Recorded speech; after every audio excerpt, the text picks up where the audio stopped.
Urea का स्वदेशी उत्पादन 70 लाख टन बढ़ाने के लिए 6 उर्वरक संयंत्रों का उद्धार किया जा रहा है।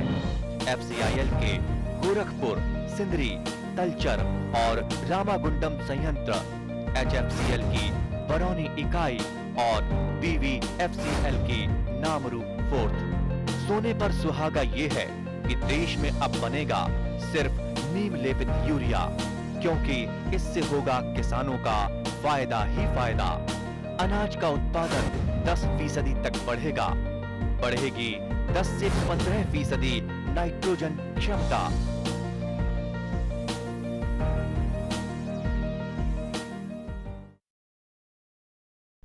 ರೈತ ಬಾಂಧವರೇ ನಮಸ್ಕಾರ. ಕೃಷಿ ದರ್ಶನ ಕಾರ್ಯಕ್ರಮಕ್ಕೆ ಸ್ವಾಗತ. ಮೊದಲಿಗೆ ಕೃಷಿ ವಾರ್ತೆ. ಇಂದಿನ ಕೃಷಿ ವಾರ್ತೆಯಲ್ಲಿ ಎರೆಹುಳು ಗೊಬ್ಬರ ಘಟಕ, ತಿಂಗಳ ಹುರುಳಿ ಬೆಳೆಯಲ್ಲಿ ತುಕ್ಕು ರೋಗ ನಿರ್ವಹಣೆ, ನವಣೆ ಬೆಳೆಯಲ್ಲಿ ರೈತನ ಅನುಭವ ಕುರಿತು ಮಾಹಿತಿಯನ್ನ ನೋಡೋಣ ಬನ್ನಿ.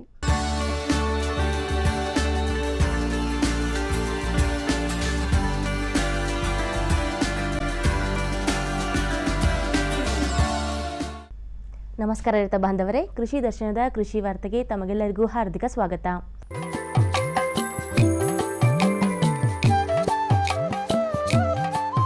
ಸಾವಯವ ಗೊಬ್ಬರಗಳಲ್ಲಿ ಎರೆಹುಳು ಗೊಬ್ಬರ ಅತ್ಯಂತ ಉತ್ಕೃಷ್ಟವಾದ ಗೊಬ್ಬರ. ಎರೆಹುಳು ಗೊಬ್ಬರ ಬೆಳೆಗಳಿಗೆ ಹೇರಳವಾದ ಪೋಷಕಾಂಶಗಳನ್ನು ಒದಗಿಸುವುದಲ್ಲದೆ ಮಣ್ಣಿನಲ್ಲಿ ತಂಪು ಕಾಯ್ದುಕೊಳ್ಳಲು ಅನುವು ಮಾಡಿಕೊಡುತ್ತದೆ. ಇಲ್ಲಿ ನಮ್ಮ ಕೃಷಿ ವಿಜ್ಞಾನ ಕೇಂದ್ರದೊಳಗೆ ನಾವು ಎರೆಹುಳ ಒಂದು ಕೃಷಿಯ ಒಂದು ಘಟಕವನ್ನು ಮಾಡಿದ್ದೀವಿ. ಇದನ್ನು ರೈತರಿಗಾಗಿ ಈ ಎರೆಹುಳ ಗೊಬ್ಬರವನ್ನು ಯಾವ ಥರ ತಯಾರು ಮಾಡಬೇಕು ಮತ್ತು ಎರೆಹುಳ ಗೊಬ್ಬರದಿಂದ ಯಾವ ಥರ ನಾವು ಅದರ ಉಪಯೋಗ ಪಡಿಬೇಕು ಅದನ್ನು ನಾವು ಪ್ರಾತ್ಯಕ್ಷಿಕೆಯೊಂದಿಗೆ ಹೇಳಲಿಕ್ಕೆ ನಾವು ಈ ಒಂದು ಘಟಕವನ್ನು ಪ್ರಾತ್ಯಕ್ಷಿಕೆ ಘಟಕವನ್ನು ಇಲ್ಲೇ ಮಾಡಿದ್ದೀವಿ. ನಾವು ಎರೆಹುಳಕ್ಕೆ ಏನು ಬೇಕು? ಒಂದನೇದು ತಂಪು ನೀರು ಬೇಕು, ಸಗಣಿ ಬೇಕು, ನೆರಳು ಬೇಕು. ಈ ಮೂರನ್ನು ನಾವು ಒದಗಿಸಿಕೊಟ್ಟಾಗ ಆ ಎರೆಹುಳ ಕಸ ಕಡ್ಡಿ ತಿಂದು ನಮಗೆ ಎರೆಹುಳ ಗೊಬ್ಬರ ಕೊಡುತ್ತೆ. ಒಂದನೇ ಮೆಥಡಲ್ಲಿ ನಾವು ಅಂದರೆ ಅತಿ ಕಡಿಮೆ ಖರ್ಚಿನಿಂದ ಸುಮಾರು 1000ರಿಂದ 1100 ಒಳಗೆ ನಾವೇನು ಸ್ಟ್ಯಾಂಡರ್ಡ್ ಸೈಜ್ ಹೇಳಿದ್ವಿ, 10 ಮೀಟ್ರ್ ಉದ್ದ, 1 ಮೀಟ್ರ್ ಅಗಲ, 0.3 ಮೀಟ್ರ್ ಡೆಪ್ತ್ ಅನ್ನೋ ಒಂದು ಕಲ್ಲುಗಳನ್ನ ಯೂಸ್ ಮಾಡಿ, ಪಾಟಿಗಲ್ಲುಗಳನ್ನ ಯೂಸ್ ಮಾಡಿ ನಾವು ಸೃಷ್ಟಿ ಮಾಡಲಿಕ್ಕೆ ಅವರು ಸುಮಾರು 1000ರಿಂದ 1100 ರೂಪಾಯಿ ತಗಲುತ್ತೆ. ಈ ಒಂದು ತೊಟ್ಟಿಯಲ್ಲಿ ನಾವು 2ರಿಂದ 3 ತಿಂಗಳದೊಳಗೆ ನಾವು ಒಂದು ತುಂಬಿ 1 kg ಹುಳುಗಳನ್ನ ಬಿಟ್ಟು 75 ದಿವಸದಾಗ 3ರಿಂದ 3.5 ಟನ್ ಗೊಬ್ಬರನ ನಾವು ತೆಗೆಯಬಹುದು. ಒಂದನೇ ಮೆಥಡಲ್ಲಿ ಇನ್ನೊಂದೇನು ಅಂತಂದರೆ ನಾವು ಕಲ್ಲುಗಳು ಮತ್ತು ತರ್ತೇವೆ ಅಷ್ಟೇ. ಅಲ್ಲಿ ನಾವು ನೀರು ಹಾಕ್ತೇವೆ, ಉಳ್ಕೋದೆಲ್ಲ ಹುಳ ತರ್ತೇವೆ. ಅಲ್ಲೇನು ಮಾಡ್ತೇವೆ? ನೈಸರ್ಗಿಕವಾಗಿ ಗಿಡಗಳನ್ನು ಬೆಳೆಸಿ ನೆರಳನ್ನು ನಾವು ಕೊಡ್ತೇವೆ. ಆ ದೃಷ್ಟಿಯಿಂದ ಅಲ್ಲೇ 1000ರಿಂದ 1100 ರೂಪಾಯಿ ಖರ್ಚಾಗುತ್ತೆ ಒಂದನೇ ಮೆಥಡಲ್ಲಿ. ಎರಡನೇ ಮೆಥಡಲ್ಲಿ ಏನಾಗುತ್ತೆ? ನಾವು ಅದೇ ಕಲ್ಲುಗಳನ್ನು ನಾವೇನು ಸ್ಟ್ಯಾಂಡರ್ಡ್ ಸೈಜ್ 10 ಮೀಟ್ರ್ ಉದ್ದ, 1 ಮೀಟ್ರ್ ಆಗಲ್ಲ, ಈ ಸ್ಟ್ಯಾಂಡರ್ಡ್ ಸೈಜಿಗೆ ನಾವು ಕಟ್ಟಿಗಳನ್ನು ಯೂಸ್ ಮಾಡಿ, ಕಂಬಗಳನ್ನು ಯೂಸ್ ಮಾಡಿ ಮೇಲಿನ ಕಟ್ಟಿಗಳ ತಟ್ಟೆ ಹಾಕೋದ್ರಿಂದ ಸುಮಾರು ನಮಗೆ 1500ರಿಂದ 1800 ರೂಪಾಯಿ ಖರ್ಚಾಗುತ್ತೆ. ಇನ್ನೊಂದು ಮೂರನೇ ಪದ್ಧತಿಯಲ್ಲಿ ನಾವು ಮಾಡಿದ್ದೇವೆ. ಇದರಲ್ಲಿ ಸ್ವಲ್ಪ ಇನ್ನೂ ಸಹ ನಾವೇನು ಮಾಡ್ತಾಯಿದ್ದೀವಿ, ಸಿಮೆಂಟಿನಿಂದ ಕೂಡಿದಂಥ ಕಂಬಗಳನ್ನು ಯೂಸ್ ಮಾಡಿ, ಮೇಲುಗಳು ಸಿಮೆಂಟಿನಿಂದ ಯೂಸ್ ಮಾಡ್ತಕ್ಕಂಥ ನೆಳ್ಳಗೆ ಕಂಬಗಳನ್ನು ಯೂಸ್ ಮಾಡಿ ಇಲ್ಲಿ ನಾವು ನೆಳ್ಳನ್ನು ಕ್ರಿಯೇಟ್ ಮಾಡೋದ್ರಿಂದ ಇದು ಇನ್ನೂ ನಮಗೇನಾಗುತ್ತೋ 2800ರಿಂದ 3000 ಒಂದು ದುಡ್ಡು ಖರ್ಚಾಗುತ್ತೆ. ಬಟ್ ಏನಾಗುತ್ತೆ ಅಂತಂದರೆ ಇದು ಒಂದಿಷ್ಟು ದಿವಸ, ಭಾಳ ದಿವಸವರೆಗೆ ಬರ್ತೈತಿ, ಪರ್ಮನೆಂಟಾಗಿ ಇದು ಸ್ಟ್ರಕ್ಚರ್ ಆಗುತ್ತೆ. ನಾಲ್ಕನೇ ಮೆಥಡಲ್ಲಿ ನಾವು ಹೋದಾಗ ಅದು ಪೂರಾ ನಾವು ಸಿಮೆಂಟು, ಕಲ್ಲು ಎಲ್ಲನೂ ಯೂಸ್ ಮಾಡಿ ಪರ್ಮನೆಂಟಾಗಿ ಸ್ಟ್ರಕ್ಚರ್ ಮಾಡೋದು, ಮತ್ತು ಜೊತೆಗೆ ಮ್ಯಾಲಿನೂ ಸಹ ಸಿಮೆಂಟ್ ಕಂಬ ಯೂಸ್ ಮಾಡಿ ನೆಳ್ಳನ್ನು ಒದಗಿಸಿಕೊಡುವಂಥ ಒಂದು ಪದ್ಧತಿ. ಈ ಪದ್ಧತಿಯಲ್ಲಿ ನಾವು ಸುಮಾರು 5000 ರೂಪಾಯಿ ಖರ್ಚಾಗತ್ತೆ. ಸೊ ಅದು ಇನ್ನೂ ಒಂದು ಭಾಳ ದಿವಸವರೆಗೆ ನಮಗೆ ಆ ಒಂದು ಸ್ಟ್ರಕ್ಚರು ಕೆಡೋದಿಲ್ಲ. ಅದು ಒಂಥರ ನಾವು ಹೆಚ್ಚಿಗೆ ಎಂಟರ್ಪ್ರೈಸ್ ಮಾಡಿ ಒಂದು ಎಂಟರ್ಪ್ರೈಸ್ ಲಾಭ ಬರ್ತಕ್ಕಂಥ ಘಟಕವನ್ನು ಮಾಡಬೇಕಾದ್ರೆ ಅಂಥ ಒಂದು ಪದ್ಧತಿಗೆ ನಾವು ಹೋಗೋದು ಇದು ಸೂಕ್ತ. ಈ ಎರೆಹುಳ ಗೊಬ್ಬರನ ನಾವು ಕೊಡೋದ್ರಿಂದ ನಮ್ಮ ಮಣ್ಣಿನ ಫಲವತ್ತತೆ ಹೆಚ್ಚಾಗತ್ತೆ, ಜೊತೆಗೆ ಒಳ್ಳೆ ಬೆಳೆಗಳು ಬೆಳೀತೈತೆ ಮತ್ತು ಬೆಳೆಗೆ ಬೇಕಾದಂಥ ಪೋಷಕಾಂಶಗಳನ್ನು ಒದಗಿಸಿಕೊಡ್ತೈತೆ.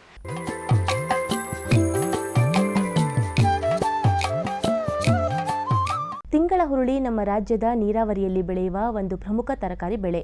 ಎಲ್ಲ ಕಾಲದಲ್ಲಿಯೂ ಬೆಳೆಯಬಹುದಾದ ತಿಂಗಳ ಹುರುಳಿ ಬೆಳೆಗೂ ಕೂಡ ಅನೇಕ ರೋಗಗಳು ಕಾಣಿಸಿಕೊಳ್ಳುತ್ತವೆ.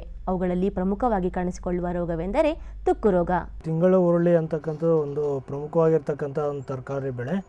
ಈ ಒಂದು ಬೆಳೆಯನ್ನು ನಮ್ಮ ರಾಜ್ಯದ ಎಲ್ಲ ಭಾಗಗಳಲ್ಲೂ ನೀರಾವರಿ ಆಶ್ರಯದಲ್ಲಿ ಬೆಳೀತಾ ಇರ್ತಕ್ಕಂಥದ್ದನ್ನು ನಾವು ನೋಡ್ಬೋದಾಗಿದೆ. ಸೊ ಈ ಒಂದು ಬೆಳೆಯಲ್ಲಿ ಒಂದು ತರಕಾರಿ ಒಂದು ವರ್ಷವಿಡೀ ಸುಮಾರು ಸುಸ್ಥಿರ ಒಂದು ಬೆಲೆಯನ್ನು ಕಾಯ್ದುಕೊಂಡು ರೈತರಿಗೆ ಒಂದು ಉತ್ತಮವಾಗಿರ್ತಕ್ಕಂಥ ಒಂದು ಬೆಲೆಯನ್ನು ದೊರಕಿಸ್ಕೊಡುವಂಥ ಒಂದು ತರಕಾರಿ ಬೆಳೆ ಆಗಿದೆ. ಈ ಒಂದು ತರಕಾರಿ ಬೆಳೆಯನ್ನು ಬೆಳೆಯುವಂಥ ಸಂದರ್ಭದಲ್ಲಿ ಈ ಬೆಳೆಗೆ ಹಲವಾರು ರೋಗಗಳು ಮತ್ತು ಕೀಟಗಳು ಬಾಧಿಸ್ತಾ ಇರ್ತಕ್ಕಂಥದ್ದನ್ನು ನಾವು ಗಮನಿಸ್ಬೋದು. ಈಗ ನಾವು ಪ್ರಸ್ತುತ ತಿಳ್ಕೊಬೇಕಾದ್ರೆ ಈ ತುಕ್ಕು ರೋಗ, ಈ ತುಕ್ಕು ರೋಗ ನಾವು ಇಂಗ್ಲೀಷಲ್ಲಿ ರಸ್ಟ್ ಅಂತೇಳಿ ಕರಿತೀವಿ. ಸೊ ರಸ್ಟು ಶಿಲೀಂಧ್ರದಿಂದ ಬರ್ತಕ್ಕಂಥದ್ದು. ಸೋಂಕು ತಗಲ್ದಂಥ ಒಂದು ಗಿಡದಲ್ಲಿ ಆ ಎಲೆ ಮೇಲ್ಭಾಗದಲ್ಲಿ ಒಂದು ಹಳದಿ ಇಲ್ಲ ಕಿತ್ತಳೆ ಬಣ್ಣದ ಒಂದು ಸಣ್ಣ ಸಣ್ಣ ಚುಕ್ಕೆಗಳು ಗೋಚರ ಆಗ್ತವೆ. ಮತ್ತು ಈ ಒಂದು ಚುಕ್ಕೆಗಳ ಸುತ್ತಲೂ ಒಂದು ನಿಖರವಾಗಿರ್ತಕ್ಕಂಥ ಹಳದಿ ಮಚ್ಚೆ ಅಂತ ಹೇಳ್ಬೋದು, ಇಲ್ಲ ಅಂತಂದರೆ ಹಳದಿ ಉಂಗುರ ಅಂತ ಹೇಳಿ ನಾವು ಕರಿತೀವಿ. ಸೊ ಈ ರೀತಿಯಾಗಿರ್ತಕ್ಕಂಥ ಲಕ್ಷಣಗಳನ್ನು ನಾವು ಎಲೆಯ ಮೇಲ್ಭಾಗದಲ್ಲಿ ಕಾಣ್ಬೋದಾಗಿದೆ. ಈ ರೋಗನ ಹತೋಟಿ ಮಾಡ್ಕೋಬೇಕಾದ್ರೆ ನಾವು ಆದಷ್ಟು ಶಿಫಾರಸು ಮಾಡಿರ್ತಕ್ಕಂಥ ಅಂತರದಲ್ಲಿ ಒಂದು ಬೀಜವನ್ನು ಬಿತ್ತನೆ ಮಾಡಿ ಸಸಿಗಳ ಒಂದು ಪ್ರಮಾಣವನ್ನು ಕಾಪಾಡಿಕೊಂಡಾಗ ಈ ರೋಗದ ತೀವ್ರತೆ ಕಡಿಮೆ ಮಾಡ್ಕೋಬೋದು. ಸೊ ಇದಲ್ಲದೇ ಈ ಶಿಲೀಂಧ್ರ ನಾಶಕಗಳ ವಿಷಯಕ್ಕೆ ಬಂದಾಗ ಈ ಮಾರ್ಕೆಟಿನಲ್ಲಿ ದೊರಕತಕ್ಕಂಥ ಮ್ಯಾಂಕೋಸೆಬ್ 75 WP ಅಂತೇಳಿ ಕರಿತೀವಿ. ಸೊ ಅದನ್ನು ಪ್ರತಿ ಲೀಟ್ರ್ ನೀರಿಗೆ 2 ಗ್ರಾಮ್ನಂತೆ ಸಿಂಪಡಣೆ ಮಾಡೋದ್ರಿಂದ ಹತೋಟಿ ಮಾಡ್ಕೋಬೋದು. ಇದಕ್ಕೆ ಪರ್ಯಾಯವಾಗಿ ಥಯೋಫೆನೈಟ್ ಮಿಥೈಲ್ ಅಂತೇಳಿ ಕರಿತೀವಿ. ಇದು 1 ಗ್ರಾಮ್ ಪ್ರತಿ ಲೀಟರ್ ನೀರಿಗೆ ಬೆರೆಸಿ ನಾವು ಸಿಂಪಡಣೆ ಮಾಡ್ಬೋದು. ಇದು ಅಲ್ಲದೇ ಟ್ರೈಡೆಮಾರ್ಫ್ ಅಂತ ಶಿಲೀಂಧ್ರ ನಾಶಕ, ಇದನ್ನು ಪ್ರತಿ ಲೀಟರ್ ನೀರಿಗೆ 0.5 ml ಅಂದರೆ ಅರ್ಧ ml ಪ್ರತಿ ಲೀಟರ್ ನೀರಿಗೆ ಬೆರೆಸಿ ಸಿಂಪಡಣೆ ಮಾಡೋದ್ರಿಂದ ಸುಮಾರು 10 ರಿಂದ 15 ದಿವಸಗಳ ಅಂತರದಲ್ಲಿ ರೋಗದ ತೀವ್ರತೆಯನ್ನು ಅರಿತು ನಾವು ಸಿಂಪಡಣೆ ಮಾಡೋದ್ರಿಂದ ಹತೋಟಿ ಮಾಡ್ಕೋಬೋದಾಗಿದೆ. ಈ ರೀತಿಯಾಗಿ ಒಟ್ಟಾರೆಯಾಗಿ ಸಮಗ್ರವಾಗಿ ನಾವು ಕ್ರಮಗಳನ್ನು ಅನುಸರಿಸಿ ಈ ತಿಂಗಳ ಹುರುಳಿ ಬೆಳೆನಲ್ಲಿ ಬರ್ತಕ್ಕಂಥ ಒಂದು ತುಕ್ಕು ರೋಗನ ಯಶಸ್ವಿಯಾಗಿ ಹತೋಟಿ ಮಾಡ್ಕೋಬೋದು ಅಂತ ಈ ಮೂಲಕ ಹೇಳೋದಕ್ಕೆ ಇಷ್ಟಪಡ್ತೀನಿ.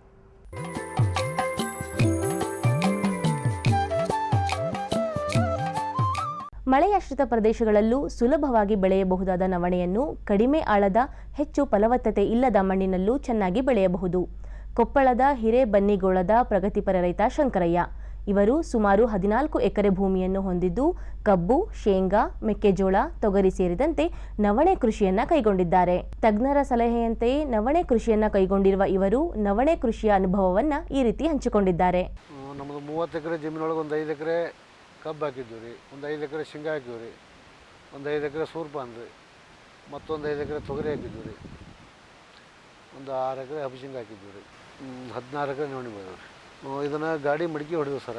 ಮಡಿಕೆ ಹೊಡೆದ ನಂತರ ಟ್ಯಾಕ್ಟ್ರ್ ಟೆಲ್ಲರ್ ಹೊಡೆದ್ವಿ, ಆಮೇಲೆ ಕುಂಟಿ ಹರಿಗಿದ್ವಿ ರೀ, ಮತ್ತು ಮಳೆ ಬಂದ ಮೇಲೆ ನವಣೆ ಬಿತ್ತೀವಿ ಸರ್. ಇದಕ್ಕೆ DAP ಗೊಬ್ಬರ ರೀ, 2 ಎಕರೆನಾರು ಒಂದು ಚೀಲ DAP ರೀ. ಫಸ್ಟಿಗೆ ಬಿತ್ತಂಬಂದ್ರಿ, ಆಮೇಲೆ ಹಿಕ್ಕಟ್ಟು ಬಿತ್ತಿದ ನಂತರ ಮತ್ತೆ ಅಡಪಳ್ಳಿ ಹೊಡೆದ್ರಿ ಸರ್. 3 ದಿವಸಕ್ಕೆ ಅಡಪಳ್ಳಿ ಹೊಡೆದ ನಂತರ ಆಯ್ತು ಅಷ್ಟೇ ಬಿಟ್ರಿ. ಮತ್ತು ಕಳೆ ಬಂತು ರೀ, ಒಂದು ಸಲ ಕಳೆ ತೆಗಿಸಿರಿ, ಒಂದು 4 ಸಲ ಹಾರ್ಟ್ ತೆಗಿದ್ರಿ. ಇದಕ್ಕೆ ಬಿತ್ತನೆ ಬೀಜ ಮಾಡಿದ ಮೇಲೆ ರೋಗಗಳು ಯಾವುದೂ ಇಲ್ಲ. ಇದಕ್ಕೆ ಬಿತ್ತಿದ್ದು ಒಂದೇ ರೀ, ರೋಗ ಯಾವೂ ಬಂದಿಲ್ಲ. ಇದಕ್ಕೆ ನಾವು 100ರಿಂದ 120 ಕ್ವಿಂಟಲ್ ಎವರೇಜ್ ಮಾಡೀವಿ ಸರ್. ಇನ್ನೂ ರಾಶಿ ಆಗಿಲ್ಲ ರೀ. ರಾಶಿ ಮಾಡಿದ್ರೆ ಇನ್ನೂ ಹುಲಸನೂ ಆಗ್ಬೋದು ಸರ್. ತೆನ್ನಿನೂ ದೊಡ್ಡದೈತೆ ರೀ. ಖರ್ಚು ಒಂದು 25,000 ರೂಪಾಯಿ ಖರ್ಚಾಗೈತೆ ಸರ್. ಇದಕ್ಕೆ 2ರಿಂದ ಮೇಲೆ 2.5 ತನಕ ಬರ್ಬೋದು ಅನಿಸಿಕೆ ಐತೆ ಸರ್. ನಿಮಗೆ ನವಣೆ ಬೆಳೆದ್ರಿ ಇದು ದನಕ್ಕೆ ಮೇವೂ ಆಗುತ್ತೆ ಸರ್, ಹೊಟ್ಟೂ ಆಗುತ್ತೆ ರೀ. ಇದು ಖರ್ಚು ಕಡಿಮೆ ಅಲ್ಲ ರೀ. ದನಕ್ಕೆ ಹೊಟ್ಟು ಸಾಕಷ್ಟು ಆಗುತ್ತೆ, ಒಂದು 10ರಿಂದ 12 ದನಕ್ಕೆ ಹೊಟ್ಟು ಆಗುತ್ತೆ ಸರ್. Mission ಹಾಕ್ಸಿಬಿಟ್ರೆ sir. ರೈತ ಬಾಂಧವರೇ, ಇನ್ನು ಮುಂದೆ ಕೃಷಿ ದರ್ಶನ ಮುಂದುವರಿಯುವುದು. ಕೃಷಿ ವಾರ್ತೆಯಲ್ಲಿ ಹಲವು ಮಾಹಿತಿಗಳನ್ನ ತಿಳಿದುಕೊಂಡ್ವಿ. ಈಗ ಕೃಷಿ ದರ್ಶನದ ಸಮಯ.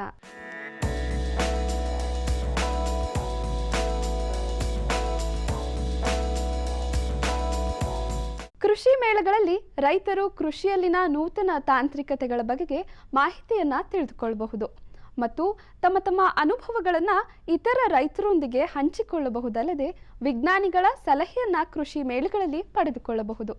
ಇತ್ತೀಚೆಗೆ ಕಲಬುರಗಿಯಲ್ಲಿ ಕೃಷಿ ಮೇಳ ನಡೆಯಿತು. ಬನ್ನಿ ಅದರ ಒಂದು ವರದಿಯನ್ನ ನೋಡೋಣ.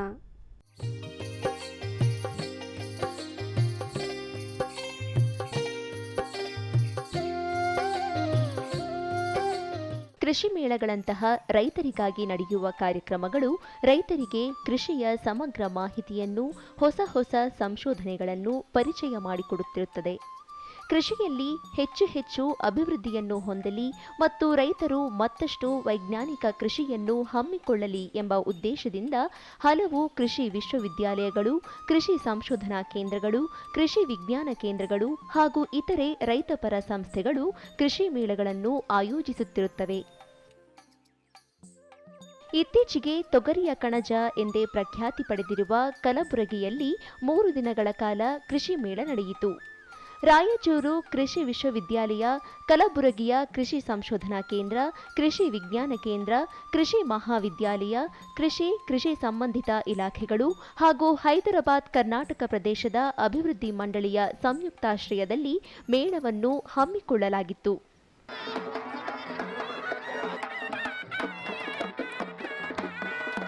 ಲೋಕಸಭಾ ಸದಸ್ಯರಾದ ಡಾಕ್ಟರ್ ಮಲ್ಲಿಕಾರ್ಜುನ ಖರ್ಗೆ, ಜಿಲ್ಲಾ ಉಸ್ತುವಾರಿ ಸಚಿವ ಡಾಕ್ಟರ್ ಶರಣಪ್ರಕಾಶ ಪಾಟೀಲ್, ಮಹಾರಾಷ್ಟ್ರ ಅಹಮದ್ನಗರದಲ್ಲಿನ ಮಹಾತ್ಮ ಫುಲೆ ಕೃಷಿ ವಿದ್ಯಾಪೀಠದ ಕುಲಪತಿಗಳಾದ ಡಾಕ್ಟರ್ ಕೆಪಿ ವಿಶ್ವನಾಥ್, ರಾಯಚೂರು ಕೃಷಿ ವಿಶ್ವವಿದ್ಯಾಲಯದ ಕುಲಪತಿಗಳಾದ ಡಾಕ್ಟರ್ ಪಿಎಂ ಸಾಲಿಮಠ, ವಿಸ್ತರಣಾ ನಿರ್ದೇಶಕರಾದ ಎಸ್ಕೆ ಮೇಟಿ, ವಿಜ್ಞಾನಿಗಳು, ಅಧಿಕಾರಿಗಳು, ವಿದ್ಯಾರ್ಥಿಗಳು ಹಾಗೂ ರೈತರು ಪಾಲ್ಗೊಂಡಿದ್ದರು.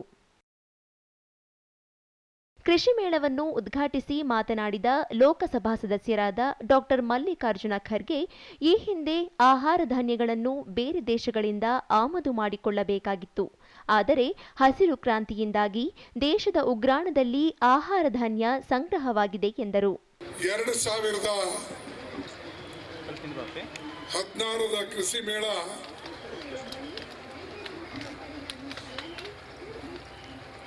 ಕಲಬುರಗಿಯಲ್ಲಿ ತಾವು ನೆರವೇರಿಸಿ ನಿಜವಾಗ್ಲೂ ಒಂದು ದೊಡ್ಡ ಉಪಕಾರವನ್ನ ಈ ಕೃಷಿ ವಿಶ್ವವಿದ್ಯಾಲಯದವರು ಮಾಡಿದ್ದಾರೆ. ಅದಕ್ಕಾಗಿ ಅವರಿಗೆ ನಾನು ಹಾರ್ದಿಕವಾದಂಥ ಅಭಿನಂದನೆಗಳನ್ನು ಸಲ್ಲಿಸ್ತೇನೆ. ನಮ್ಮ ಕೃಷಿ ವಿಜ್ಞಾನಿಗಳು, ಕೃಷಿ ಸಂಶೋಧಕರು ಹೊಸ ತಳಿಗಳನ್ನ ಸೃಷ್ಟಿ ಮಾಡತಕ್ಕಂಥದ್ದು, ಕಂಡುಹಿಡಿತಕ್ಕಂಥದ್ದು ಅವರ ಪ್ರಯತ್ನದಿಂದ ಇವತ್ತು ಇಡೀ ದೇಶದಲ್ಲಿ ಅನ್ನದ ಕೊರತೆ ಇಲ್ಲದೆ ಹೊಟ್ಟೆ ತುಂಬ ಊಟ ಮಾಡತಕ್ಕಂಥ ಪರಿಸ್ಥಿತಿಯನ್ನ ಯಾರಾದರೂ ನಿರ್ಮಾಣ ಮಾಡಿದ್ರೆ ಅದು ನಮ್ಮ ರೈತರು. ಸ್ವಲ್ಪ ಹೈನುಗಾರಿಕೆಗೆ ನಾವು ಹೆಚ್ಚಿನ ಒತ್ತು ಕೊಡಬೇಕು. ಕನಿಷ್ಠ ಒಂದೊಂದು ಮನೆಗೆ ಒಂದು ಎಮ್ಮೆ, ಒಂದು ಆಕಳ ಹೀಗಾದ್ರೂ ಇದ್ರೆ ಹೆಚ್ಚಿನ ಇದರಲ್ಲಿ ನಾವು ಹಾಲನ್ನು ಉತ್ಪತ್ತಿ ಮಾಡಬಹುದು. ಈ ಕೃಷಿ ಮೇಳದಲ್ಲಿ ಏನು ಅನೇಕ ತಳಿಗಳು ನೀವು ಹಾಕ್ತಾ ಇದ್ರಿ, ಅದು ಉದ್ದಿನದಿರ್ಬೋದು, ಹೆಸರದಿರ್ಬೋದು, ಅಥವಾ ನಮ್ಮ ತೊಗರಿದಿರ್ಬೋದು, ಅವು ಜನರಿಗೆ ಸ್ವಲ್ಪ ತೋರಿಸಿದ್ರೆ, ತಿಳುವಳಿಕೆ ಕೊಟ್ಟು ಸ್ವಲ್ಪ ಇದ್ರ ಪ್ರಚಾರನೂ ಜಾಸ್ತಿ ಆಗಬೇಕು. ಹೊಸ ಇಕ್ವಿಪ್ಮೆಂಟ್ ತರ್ತೀವಿ, ಟ್ರ್ಯಾಕ್ಟರ್ ಇರ್ಬೋದು, ನೇಗಿಲ್ ಇರ್ಬೋದು, ಬಿತ್ತಣಿಕೆ ಮಾಡೋದಿರ್ಬೋದು, ರಾಶಿ ಮಾಡ್ತಕ್ಕಂಥ ಮಷಿನ್ಗಳಿರ್ಬೋದು, ಜನರಿಗೆ ಅದ್ರ ಬಗ್ಗೆ ಮಾಹಿತಿ ಕೊಡ್ತಕ್ಕಂಥದ್ದು, ತಿಳುವಳಿಕೆ ಕೊಡ್ತಕ್ಕಂಥದ್ದು ಆದರೆ ಅನುಕೂಲ ಆಗ್ತದೆ. ಮಹಾರಾಷ್ಟ್ರ ಅಹಮದ್ನಗರದಲ್ಲಿನ ಮಹಾತ್ಮ ಫುಲೆ ಕೃಷಿ ವಿದ್ಯಾಪೀಠದ ಕುಲಪತಿಗಳಾದ ಡಾಕ್ಟರ್ ಕೆಪಿ ವಿಶ್ವನಾಥ್ ಅವರು ಹಸಿರು ಕ್ರಾಂತಿಯಿಂದ ಕೃಷಿಯಲ್ಲಿ ಆದ ಬದಲಾವಣೆ ಕುರಿತು ಮಾತನಾಡಿದರು. ನಮ್ಮ ಇವತ್ತಿನ ಜನಸಂಖ್ಯೆ 125 ಕೋಟಿ. ಆ 125 ಕೋಟಿಗೆ ಬೇಕಾಗಿರುವಂತ ಆಹಾರವನ್ನ ನಮ್ಮ ಇಡೀ ಭಾರತದ ರೈತ ಬಾಂಧವರು ಅನ್ನದಾತ ಅಂತ ಏನು ಕರಿತೀವಿ, ಅವರು ಸಾಕಷ್ಟು ಶ್ರಮದಿಂದ ಆಹಾರವನ್ನು ಉತ್ಪಾದನೆ ಮಾಡ್ತಾ ಇದ್ದಾರೆ. ಏನು ನಮ್ಮ ಗ್ರೋ ಮೋರ್ ಫುಡ್ಸ್ ಅಂತ ಅನ್ನೋದು ಅತಿ ಅಭಿವೃದ್ಧಿ ಪಡೆದಂತ ಸುಧಾರಿತ ತಳಿಗಳನ್ನ ಮತ್ತೆ ಏನು ರಾಸಾಯನಿಕ ಗೊಬ್ಬರಗಳನ್ನ ಹಾಕಿ ಹೆಚ್ಚು ಬೆಳೆ ಬೆಳೆಯಿರಿ, ಗ್ರೋ ಮೋರ್ ಫುಡ್ ಅನ್ನೋದನ್ನ ಶುರು ಮಾಡಿ 70-80 ದಶಕದಲ್ಲಿ ಹಸಿರು ಕ್ರಾಂತಿಯನ್ನ ನೋಡಿ ನಮ್ಮ ದೇಶ ಜೋಳ, ಗೋಧಿ, ಭತ್ತ ಮತ್ತೆ ಎಲ್ಲ ಪ್ರಮುಖ ಆಹಾರ ಧಾನ್ಯಗಳಲ್ಲಿ ಸಾಕಷ್ಟು ಸ್ವಂತ ಅಂದ್ರೆ ನಮ್ಮ ದೇಶಕ್ಕೆ ಆಗುವಷ್ಟು ಆಹಾರ ಧಾನ್ಯವನ್ನ ನಮ್ಮ ರೈತರು ಮತ್ತೆ ನಮ್ಮ ಕೃಷಿ ಏನು ತಂತ್ರಜ್ಞಾನವನ್ನ ಬಳಸಿಕೊಂಡು ಸಾಕಷ್ಟು ಬೆಳೀತಿದ್ದಾರೆ.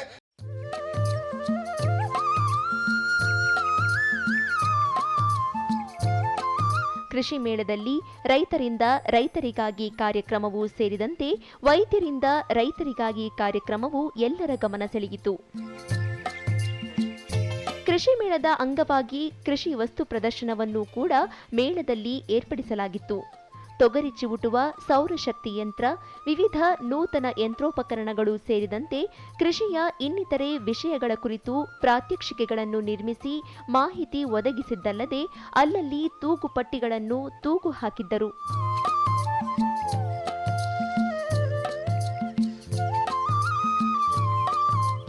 ಒಟ್ಟಿನಲ್ಲಿ ಜನಸಾಗರವೇ ಹರಿದು ಬಂದಿದ್ದ ಕಲಬುರಗಿಯ ಕೃಷಿ ಮೇಳವು ರೈತರಿಗೆ ಕೃಷಿಯ ಬಹುತೇಕ ವಿಷಯಗಳ ಕುರಿತು ಮಾಹಿತಿಯನ್ನು ಒದಗಿಸಿತ್ತು.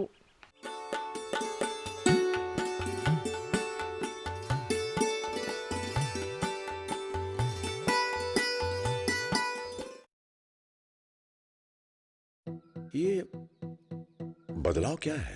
बदलाव से हुआ क्या है? भैया ये बड़े काम की चीज है। जब जब बदलाव आया है अपने संग खुशहाली लाया है। इंसान की सोच में अगर बदलाव आ जाए तो सब कुछ मुमकिन है, सब कुछ संभव है। अब ये बदलाव फिर आ रहा है और इस बार ये देश के हर हिस्से की सूरत को बदल के रहेगा। हर सूरत की मुस्कान में वो आपको दिखाई देगा, क्योंकि जब जब बदलाव आया है वो अपने साथ खुशहाली लाया है।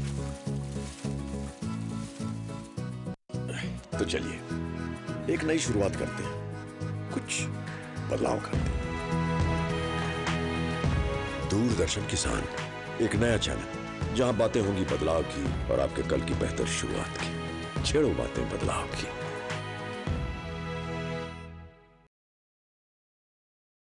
किसान भाइयों गांठ बांध लो, बहुत बहुत है काम की, समृद्धि के पैगाम की। मिट्टी की तुम जांच कराओ, मुफ्त सॉइल हेल्थ कार्ड ले जाओ, कभी मुनासिब बीज लगाओ, सही किस्म की खाद ले आओ, जितनी जरूरी उतनी डालो, सही मात्रा खुद पहचानो। किसान भाइयों गांठ बांध लो, आज ही मिट्टी की जांच कराएं, राज्य सरकार के कृषि अधिकारी से संपर्क करें और मुफ्त में सॉइल हेल्थ कार्ड पाएं। कृषि और किसान कल्याण मंत्रालय द्वारा किसान हित में जारी। ವರಾಹ ಸೂಕರ ಅಂತ ಹೇಳಿ ಕರೆಯೋ ಹಂದಿಯು ಆಧುನಿಕ ಪಶು ಸಾಕಣೆಯಲ್ಲಿ ಮಹತ್ವದ ಪಾತ್ರವನ್ನು ವಹಿಸುತ್ತಿದೆ. ಎಲ್ಲ ಬಗೆಯ ಆಹಾರವನ್ನು ಸೇವಿಸುವ ಹಂದಿಯು ಬಹು ಬೇಗ ಬೆಳವಣಿಗೆಯನ್ನು ಹೊಂದುತ್ತದೆ. ಅಲ್ಲದೆ ಎಲ್ಲ ಬಗೆಯ ವಾತಾವರಣದಲ್ಲಿಯೂ ಹಂದಿ ಹೊಂದಿಕೊಂಡು ಬೆಳೆಯುತ್ತದೆ. ಬನ್ನಿ ಈಗ ನೋಡೋಣ ಹಂದಿ ಸಾಕಣೆ ಕುರಿತು ಮಾಹಿತಿಯನ್ನ.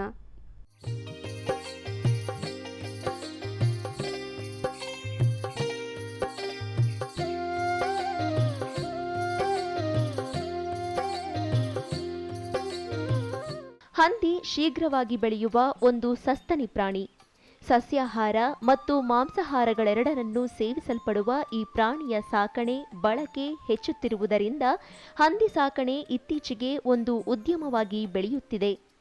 ಹಂದಿಯು ಎಲ್ಲ ಬಗೆಯ ವಾತಾವರಣಕ್ಕೂ ಹೊಂದಿಕೊಳ್ಳುವ ಗುಣವನ್ನು ಹೊಂದಿದೆ. ಆದರೆ ಹೆಚ್ಚು ಬಿಸಿಲಿನ ತಾಪ ತಾಳಲಾರದು. ವಿವಿಧ ಬಗೆಯ ಸಾಕಣೆ ಕ್ರಮಗಳಿಗೆ ಹೊಂದಿಕೊಳ್ಳುವ ಹಾಗೂ ಅನೇಕ ಬಗೆಯ ಆಹಾರಗಳನ್ನು ತಿಂದು ಶೀಘ್ರವಾಗಿ ಬೆಳೆಯುವ ವಿಶೇಷ ಗುಣಗಳನ್ನು ಈ ಸಾಕು ಪ್ರಾಣಿಯು ಹೊಂದಿದೆ. ಹಂದಿ ಸಾಕಾಣಿಕೆ ನಮ್ಮ ಗ್ರಾಮಾಂತರ ಪ್ರದೇಶಗಳಲ್ಲಿ ವಾಸಿಸುವ ಜನರಿಗೆ ಒಂದು ಉಪಕಸಬಾಗಿದೆ. ಹಂದಿ ಸಾಕಾಣಿಕೆಯನ್ನು ನಾನು ತೀಕ್ಷ್ಣವಾಗಿ ಹೇಳೋದಾದರೆ, ಇದು ಕಡಿಮೆ ಅವಧಿಯಲ್ಲಿ ಹೆಚ್ಚು ವೆಚ್ಚವಿಲ್ಲದೆ ಅತಿ ಸುಲಭವಾಗಿ ಲಾಭ ಗಳಿಸುವ ಉದ್ಯಮ ಅಂತ ಹೇಳ್ಬೋದು. ಹಂದಿ ಸಾಕಣೆಯಲ್ಲಿ ತೊಡಗುವವರು ಆಹಾರದ ವೆಚ್ಚವನ್ನು ಕಡಿಮೆ ಮಾಡಿ ಹೆಚ್ಚು ನಿವ್ವಳ ಲಾಭ ಸಂಪಾದಿಸಲು ಸುಲಭ ದರದಲ್ಲಿ ಸ್ಥಳೀಯವಾಗಿ ದೊರೆಯುವ ಆಹಾರ ಪದಾರ್ಥಗಳನ್ನೇ ಹಂದಿಯ ಆಹಾರವಾಗಿ ಉಪಯೋಗಿಸಬಹುದು. ಹಂದಿ ಸಾಕಾಣಿಕೆ ತನ್ನದೇ ಆದ ವಿಭಿನ್ನತೆಗಳನ್ನು ಹೊಂದಿದೆ. ಹಂದಿಗಳು ಇತರೆ ಸಾಕು ಪ್ರಾಣಿಗಳಿಗಿಂತ ಅತ್ಯುತ್ತಮ ಆಹಾರ ಪರಿವರ್ತನಾ ಸಾಮರ್ಥ್ಯವುಳ್ಳ ಪ್ರಾಣಿಗಳು. ಅಂದರೆ ಕಡಿಮೆ ಆಹಾರ ಸೇವಿಸಿ ಹೆಚ್ಚು ಮಾಂಸವನ್ನು ತಯಾರಿಸುತ್ತವೆ. ಹಂದಿಗಳು ಸೇವಿಸಿದ ಆಹಾರದ ಪ್ರಮಾಣವನ್ನು ಅವುಗಳು ಗಳಿಸಿದ ತೂಕದಿಂದ ನಾವು ಭಾಗಿಸಿದಾಗ ಆಹಾರ ಪರಿವರ್ತನಾ ಸಾಮರ್ಥ್ಯದ ಅನುಪಾತವನ್ನು ಪಡೆಯಬಹುದು. ಈ ಅನುಪಾತ ಹಲವಾರು ಅಂಶಗಳನ್ನು ಅವಲಂಬಿಸಿದೆ. ಅವುಗಳೆಂದರೆ, ಮೊದಲನೆಯದಾಗಿ ಹಂದಿಯ ವಯಸ್ಸು. ಹಂದಿಗಳು ವಯಸ್ಸಾದಂತೆ ಆಹಾರ ಪರಿವರ್ತನಾ ಸಾಮರ್ಥ್ಯದ ಅನುಪಾತ ಸಹ ಹೆಚ್ಚಾಗುತ್ತಾ ಹೋಗುತ್ತದೆ. ಅಂದರೆ 1 ಮಾಂಸ ಕೆಜಿ ಉತ್ಪಾದನೆಗೆ ಹೆಚ್ಚು ಆಹಾರವನ್ನು ಸೇವಿಸುತ್ತವೆ. ಹಂದಿಗಳು ಸಹ ತಮ್ಮ ಸುತ್ತಮುತ್ತಲಿನ ವಾತಾವರಣ ಸ್ವಚ್ಛವಾಗಿದ್ದು ಸ್ವೇಚ್ಛವಾಗಿದ್ದರೆ ಅವುಗಳ ಉತ್ಪಾದನಾ ಸಾಮರ್ಥ್ಯವನ್ನು ಹೆಚ್ಚಿಸಿ ಉತ್ಪಾದನೆಯನ್ನು ಹೆಚ್ಚುಗಳಿಸುತ್ತವೆ. ಹಂದಿಗಳ ಮತ್ತೊಂದು ವಿಶೇಷ ಗುಣವೆಂದರೆ ಹಂದಿಯನ್ನು ನಾವು ಕೊಂಡು ತಿನ್ನಲು ಸಜ್ಜು ಮಾಡಿದಾಗ ಹಂದಿಯ ತೂಕದ 65% 80% ಭಾಗವನ್ನು ನಾವು ಸೇವನೆಗೆ ಉಪಯೋಗಿಸಬಹುದು. ಮೂಳೆಯ ಪ್ರಮಾಣ ಅಲ್ಪ ಪ್ರಮಾಣದಲ್ಲಿರೋದ್ರಿಂದ ಈ ರೀತಿಯ ಇಳುವರಿಯನ್ನು ನಾವು ಇತರ ಯಾವುದೇ ಸಾಕು ಪ್ರಾಣಿಗಳಲ್ಲೂ ಸಹ ನೋಡಲು ಸಿಗುವುದಿಲ್ಲ. ಹಂದಿಗಳು ನಮ್ಮ ಥರದ ಮನುಷ್ಯರೇ. ಈಗಂತೂ ಚಳಿ ಎಲ್ಲ ಕಡೆ ಶುರುವಾಗಿದೆಯಲ್ಲ, ಚಳಿ ತಡ್ಕೊಳ್ಳೋಕ್ಕೆ ಆಗ್ತಾ ಇಲ್ಲ. ಅದೇ ರೀತಿ ಹಂದಿಗಳು ಸಹ ಹೆಚ್ಚು ಚಳಿಯನ್ನು ಮತ್ತು ಹೆಚ್ಚು ಬಿಸಿಲನ್ನು ಸಹ ಸಹಿಸಿಕೊಳ್ಳೋದಿಲ್ಲ. ಹಂದಿಗಳಿಗೂ ಸಹ ಇತರೆ ಸಾಕು ಪ್ರಾಣಿಗಳಿಗೆ ಬೇಕಾಗುವಂತೆಯೇ ಗೂಡು ಅಥವಾ ವಾಸದ ಮನೆ ಅವಶ್ಯಕವಾಗಿ ಬೇಕು ಮತ್ತು ವಸತಿಯಲ್ಲಿ ಪ್ರತಿಯೊಂದು ಹಂದಿಗೂ ಸ್ವೇಚ್ಛೆಯಾಗಿ ತಿರುಗಾಡಲು ಸ್ಥಳಾವಕಾಶ ಒದಗಿಸಬೇಕು. ಮೊದಲನೇದಾಗಿ ವೈಜ್ಞಾನಿಕ ರೀತಿಯಲ್ಲಿ ನಾವು ಹಂದಿ ಸಾಕಾಣಿಕೆ ಮಾಡಬೇಕು ಅಂದ ತಕ್ಷಣ ಮೊದಲನೇದಾಗಿ ಸ್ಥಳದ ಆಯ್ಕೆ ಮಾಡಬೇಕಾಗುತ್ತೆ. ಸ್ಥಳದ ಆಯ್ಕೆ ಎಂದ ತಕ್ಷಣ ನಾವು ಹೇಳೋದೇನೆಂದರೆ ಇದು ಆದಷ್ಟು ನಗರ ಪ್ರದೇಶಗಳ ಹತ್ತಿರ ಇದ್ದರೆ ಒಳ್ಳೆಯದು ಅಂತ ಹೇಳ್ತೀವಿ. ಏಕೆಂದರೆ ನಗರವಾಸಿಗಳು ಈ ಹಂದಿ ಮಾಂಸವನ್ನು ಇಷ್ಟಪಟ್ಟು ತಿನ್ನುವುದಲ್ಲದೆ ಈ ಹಂದಿ ಮಾಂಸಕ್ಕೆ ನಗರದಲ್ಲಿ ಹೆಚ್ಚು ಬೇಡಿಕೆಯೂ ಸಹ ಇದೆ. ಅಷ್ಟೇ ಅಲ್ಲದೆ ಇಲ್ಲಿ ಹೆಚ್ಚು ಬೆಲೆಯೂ ಸಹ ಸಿಗುತ್ತದೆ. ನಗರಸಭೆ ಎಂದಾದ ತಕ್ಷಣ ಇದು ನಗರ ಪಾಲಿಕೆ ಅಥವಾ ಪುರಸಭೆಗಳ ಅಡಿ ಬರಬಾರ್ದು. ಏಕೆಂದರೆ ಆರೋಗ್ಯ ಇಲಾಖೆಯವರು ಕೆಲವೊಮ್ಮೆ ಸ್ವಚ್ಛತಾ ದೃಷ್ಟಿಯಿಂದ ಆಕ್ಷೇಪಣೆ ಮಾಡುವ ಸಾಧ್ಯತೆಗಳು ಉಂಟು. ಈಗಿನ ಬರಕಾಲದಲ್ಲಿ ಕೆರೆಬಾವಿಗಳು ಬತ್ತಿ ಹೋಗಿರೋದ್ರಿಂದ ಒಂದು ಬೋರ್ವೆಲ್ ಅವಶ್ಯಕವಾಗಿರುತ್ತದೆ. ಬೋರ್ವೆಲ್ ಹಾಕಿಸಿದ ನಂತರ ಕಟ್ಟಡ ನಿರ್ಮಾಣಕ್ಕೆ ಬರೋಣ. ಕಟ್ಟಡವನ್ನು ವೈಜ್ಞಾನಿಕ ರೀತಿಯಲ್ಲಿ ನಾವು ಕಟ್ಟಬೇಕಾದ್ರೆ ಹಂದಿ ಸಾಕಾಣಿಕಾ ಕೇಂದ್ರದಲ್ಲಿ ಹಲವೊಂದು ಕೋಣೆಗಳಿರ್ತವೆ. ಅಂದರೆ ಹೇಳಬೇಕು ಅಂದರೆ ಈಗ ಮೊದಲನೇದಾಗಿ ತಾಯಿಯಿಂದ ಬೇರ್ಪಡಿಸಿದ ಹಂದಿಗಳ ಕೋಣೆ, ಬೆಳೆಯುತ್ತಿರುವ ಹಂದಿಗಳ ಕೋಣೆ, ಗಂಡು ಹಂದಿಯ ಕೋಣೆ ಮತ್ತು ಈವ ಹಂದಿಯ ಕೋಣೆ, ಈ ಥರ ಹಲವಾರು ಕೋಣೆಗಳನ್ನು ನಾವು ಕಟ್ಟಡದಲ್ಲಿ ನಿರ್ಮಿಸಬೇಕಾಗುತ್ತದೆ.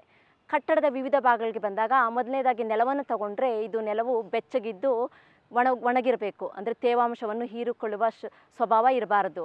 ಈ ನೆಲವನ್ನು ಕಟ್ಟುವಾಗ ಸಿಮೆಂಟ್ ಕಾಂಕ್ರೀಟನ್ನು ಸೇರಿಸಿ ಭದ್ರವಾದ ತಳಪಾಯದೊಂದಿಗೆ ಕಟ್ಟಿದರೆ ಒಳ್ಳೆಯದು. ನೆಲವು ಸ್ವಲ್ಪ ಒರಟಾಗಿದ್ದು ಸ್ವಚ್ಛ ಮಾಡಲು ಅನುಕೂಲವಾಗಿರಬೇಕು. ಪ್ರತಿ 72 ಸೆಂಟಿಮೀಟರ್ಗೊಮ್ಮೆ ಇಳಿಜಾರನ್ನು ಮಾಡಿಸಿ ಚರಂಡಿ ವ್ಯವಸ್ಥೆಯನ್ನು ಸಹ ಮಾಡಬೇಕಾಗುತ್ತದೆ. ಮತ್ತು ಗೋಡೆಗಳ ನಿರ್ಮಾಣಕ್ಕೆ ಬಂದಾಗ ಗೋಡೆಗಳು ನೆಲದಿಂದ 4 ರಿಂದ 5 ಅಡಿ ಎತ್ತರವಾಗಿರಬೇಕು ಮತ್ತು ಇದನ್ನು ಇಟ್ಟಿಗೆ ಮತ್ತು ಸಿಮೆಂಟ್ಗಳಿಂದ ಭದ್ರವಾಗಿ ಕಟ್ಟಬೇಕು ಮತ್ತು ಇವು ನಯವಾಗಿರಬೇಕು. ಉಳಿದ ಗೋಡೆಗಳನ್ನು ನಾವು ಜಾಲಂಧರದಿಂದ ಮುಚ್ಚಿ ಭದ್ರಪಡಿಸಬಹುದು. ಹಂದಿಗಳನ್ನು ಕೂಡುವ ಕೋಣೆಗಳ ನಡುವಣ ಗೋಡೆಗಳ ಎತ್ತರ ಸಹ 4 ಅಡಿಗಳಿದ್ದರೆ ಸಾಕು. ಇದಕ್ಕೆ ಜಾಲಂಧರಗಳ ಅವಶ್ಯಕತೆ ಏನು ಬೇಕಾಗಿರುವುದಿಲ್ಲ. ಮತ್ತು ಮೇಲ್ಛಾವಣಿಗೆ ಬಂದಾಗ ಬೇಕಿದ್ರೆ ಹುಲ್ಲು ಅಥವಾ